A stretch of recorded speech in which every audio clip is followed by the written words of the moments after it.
All right, hey, it's Mr. N here, and we are going to do another 3 proofs. We're going to practice these 3. The first one, it says, given the measure of angle A equals 45 degrees, and the measure of angle B equals 3 times the measure of angle A, prove that angle A and angle B are supplementary. Okay, so the first thing we need to do is determine what we're looking at here. So let's go ahead and draw this out, and I got here angle A and angle B. We'll call this one angle A, and they tell me that this is 45 degrees.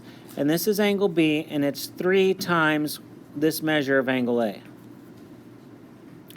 And I have to show that angle A plus angle B is equal to 180, and that's why I drew a straight line right there. So let's go ahead and set this up using a T-chart, and we're going to write our statements here and our reasons here.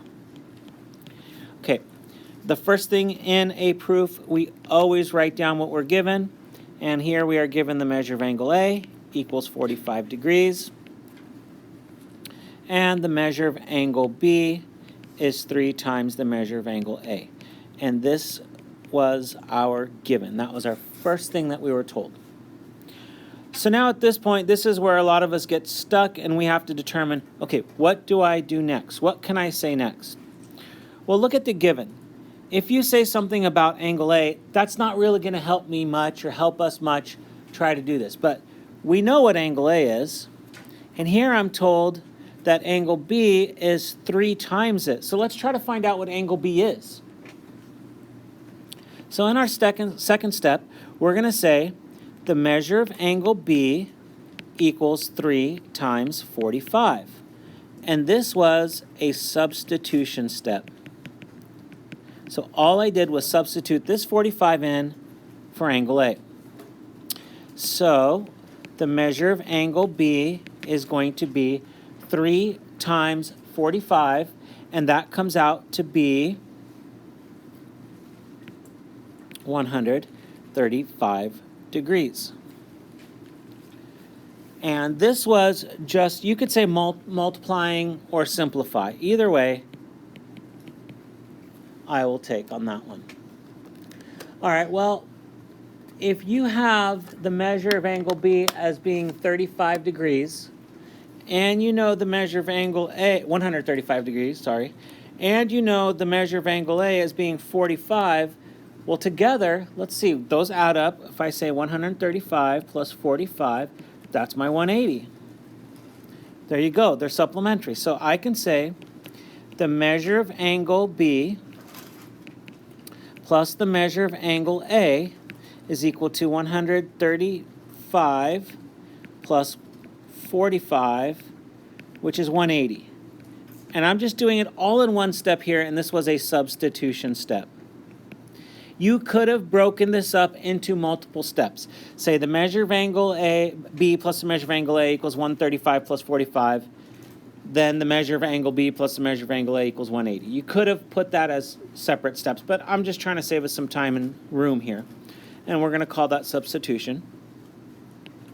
So now step 5, okay, since I know that the measure of angle B plus A is 180, I know that angle A and angle B are supplementary, and this reason is by definition of supplementary angles. All right, let's move on to the second proof. And in the second proof, we have the given says that the measure of angle DBE is 32 degrees. The measure of angle XYZ right in here is 122 degrees. We need to prove that angle ABD, this angle in here, is congruent to XYR, that angle right there. So let's set up.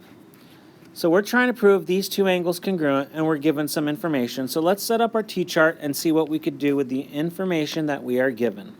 So here's our statements. Here's our reasons. And as the first statement, I'm going to say that angle DBE equals 32 degrees. We should say the measure of angle. These should say the measure of angle. That's a typo right there. And then the measure of angle XYZ equals 122 degrees. This was all a given. All right. Well, this is one of those situations where I look at the given, okay, big deal. I can't say anything else from that given. So I can't take the next step just with what I'm told. So I have to look at the diagram. I have to look at the drawing, and when I look at the drawing, I notice something right here. This is a straight line. So that means this angle plus this angle right in here, let me do it with this. So this angle right there plus that angle in there, that should be 180 because they form a linear pair, and we know a linear pair is going to be supplementary. So that's something I can say. So let's do that. So we're going to say, for step 2, the measure of angle XYZ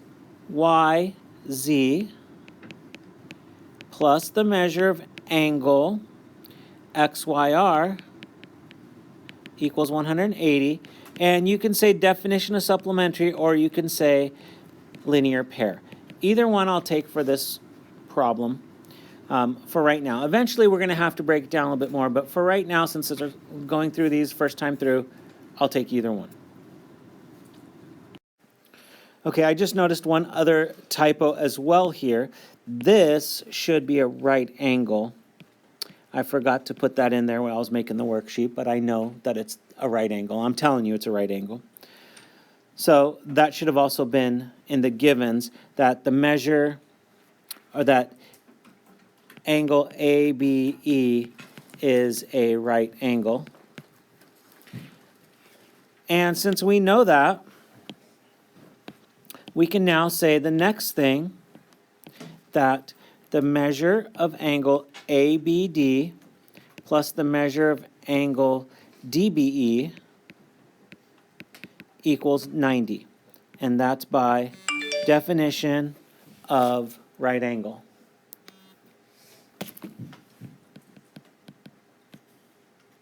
That they add up to be 90. Okay. So here's what we have so far. We have these two. Okay, so now I'm taking a look at what I'm given here, and I'm going to put in this XYZ 122 right there. So 122 plus the measure of angle XYR equals 180. I'm also going to put in what DBE is right there. So we'll say the measure of angle ABD plus 32 equals 90. This was all a substitution step. You could have done this as 2 separate steps, but I'm just trying to save a little bit of room here, and I just did it all in one step because it's the same reason. So now I can subtract 122 from each side, and I'll get the measure of angle XYR is equal to 58, and the measure of angle, now I'm going to subtract 32 from each side. ABD is also 58, and this was subtraction property of equality, right? Subtraction property of equality. So now let's look at this. This is 58, that's 58, so now I can conclude that the measure of angle XYR equals the measure of angle ABD. Well, let's put ABD first, since in the proof they ask us to do ABD first. Okay. So ABD equals the measure of angle XYR. And this was a transitive step because they had these in common. So now I just have to conclude it and say angle ABD is congruent to angle XYR. And this was definition of congruence. All right, so for this last one, let's take a look at what we have. And we are given that AY bisects, ray AY bisects angle XYB. So this bisects it, which means it cuts it in half. And BYC is congruent to AYB. So BYC, this angle right here,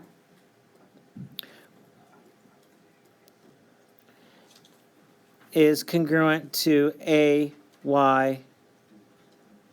BYC, this one, sorry. This one right in there is congruent to that one in there. Okay, so we need to prove that angle XYA is congruent to angle BYC. So basically we have to show that this is congruent to that.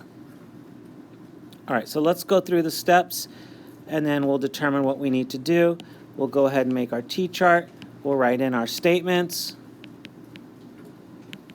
and reasons. And the first thing we will always put is the given. So AY bisects angle XYB. And we have angle BYC is congruent to angle AYB. This is our given. Okay, so since we have an angle bisector, what we've learned is that it cuts the angle in half into two congruent parts. So sometimes you're going to have to say that angle, since we said it bisects, you'll have to say angle XYA is equal to 1/2 angle XYB, and angle AYB is equal to 1/2 angle XYB as well, and then use a transitive step from there. But we're gonna forego that right now because we understand what a bisector means, and we're starting off with proof. So we're just gonna go ahead and say, since it bisects it, it's gonna cut these in half. So now I'm gonna say that angle XYA is congruent to angle B, we'll say AYB. And we're going to just say that this is all from definition of an angle bisector. Okay, so now we know that those two are congruent, but they also tell me here that BYC is congruent to AYB. So I want to take this and put it in right there. But look at, are these the same right there? Yes, they are. So it's a transitive step. So step 3, angle XYA is congruent to angle BYC. Since these were both AYB, I'm just putting this in right there. And that's a transitive step. And right away, I have what I needed to prove. There's nothing further. This was a quick 3-step proof because we used the definition here and we said that these two were equal. So hopefully this helped, and good luck with your proofs.